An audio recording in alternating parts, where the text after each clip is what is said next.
भगत सिंह का जीवन परिचय हम बताएंगे। प्रांतीय भारत के क्रांतिकारी आंदोलन को एक नई दिशा दी। पंजाब में क्रांतिकारी संदेश को फैलाने के लिए नौजवान भारत सभा का गठन किया। भारत में गणतंत्र से अपना चंद्रशेखर आज़ाद के साथ मिलकर हिंदुस्तान समाजवादी प्रजातंत्र संघ का गठन किया। लाला लाजपत राय की मौत का बदला लेने के लिए पुलिस अधिकारी सैंडर्स की हत्या कर दी। भगत सिंह और चंद्रशेखर आज़ाद, सुखदेव, राजगुरु, बटुकेश्वर दत्त के साथ मिलकर केंद्रीय विधानसभा में बम फेंका। असेंबली में बम फेंका। उनका बम फेंकने का चेतावनी थी कि अंग्रेज़ों को हम ये चेतावनी दे रहे हैं कि हमारे देश से भाग जाओ। उन्हें भगाने की चेतावनी थी, हालांकि किसी को मारने की नहीं थी, क्योंकि वहाँ पर इंडियन भी व्यक्ति लोग मौजूद थे। शहीद भगत सिंह भारतीय स्वतंत्रता संग्राम के प्रमुख क्रांतिकारियों में से एक थे। मात्र 24 साल की उम्र में देश के लिए सर्वोच्च बलिदान देने वाला यह वीर सदा के लिए अमर रहेगा। देखो, हमें जिसने जीवन दिया, जो आज हमें जिससे जीना सिखाया, हम अगर कहीं जॉब करते हैं, हम कहीं नौकरी करते हैं, तो हमें अब इजाज़त है, हम अपनी मर्ज़ी से कर सकते हैं, हम अपनी मर्ज़ी से छोड़ सकते हैं। एक समय ऐसा था कि हम अपनी मर्ज़ी से नौकरी नहीं कहीं छोड़ सकते, हम गुलामी करते थे अंग्रेज़ों की। हमें वेतन तो मिलता था, इतना वेतन मिलता था कि उतने से ये समझ लो कि तन पे वस्त्र नहीं आ सकते थे। इतना वेतन मिलता था, अपनी मर्ज़ी से भाग नहीं सकते थे। यदि कोई गलत काम करते थे, उसकी सज़ा भी मिलती थी।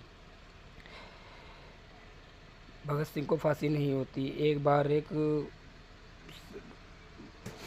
जगह पे ऐसा था, वहाँ पे एक रावण, अब हमारे हिंदू धर्म में रावण फूंका जाता है, हर वर्ष रावण फूंका जाता है। रावण फूंका जा रहा था, वहाँ पर अंग्रेज़ों ने बम डाली, तो कुछ वहाँ के लोग, जो व्यक्ति लोग, जमा भीड़, महफिल, जनता को चोट हानि पहुँची, जो उसको डाल दिया गया भगत सिंह पे कि इन्होंने वहाँ पर बम फेंका। उसका केस लगा, असेंबली में बम फेंका, उसका केस लगा। काकोरी का ट्रेन जो लूटी, उसका केस लगा। इस वजह से भगत सिंह को फांसी दे दी गई। 1916 में लाहौर के डीए विद्यालय में पढ़ते समय युवा भगत सिंह ने अपने पहचाने राजनेता जैसे लाला लाजपत राय और रास बिहारी बोस के संपर्क में आए थे। हमारे देश के बहुत महान क्रांतिकारी हैं। देखो, आप लोग से एक बात और कहना चाहता हूँ कि आप लोग उधम सिंह को भी पहचानो। उधम सिंह कौन थे? जलियांवाला बाग में हत्याकांड हुआ था, याद है? जलियांवाला बाग में हत्याकांड हुआ, 14 साल की उम्र थी उधम सिंह की।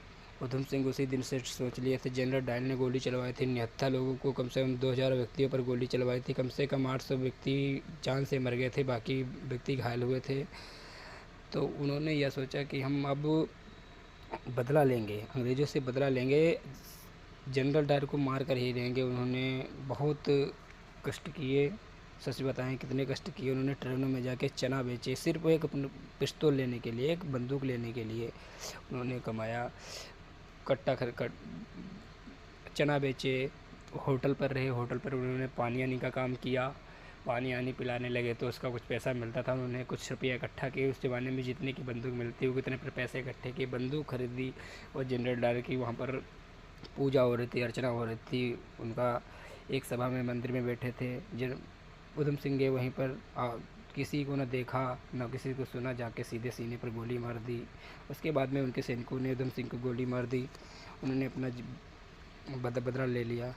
देखो, हमें जानना चाहिए, ऐसे क्रांतिकारियों को जानना चाहिए। दोस्तों, मैं ऐसे सारे क्रांतिकारियों के बारे में आपको बताता रहूँगा। बस जुड़े रहिए जीके रीजनिंग क्लासेस पे। थैंक्स।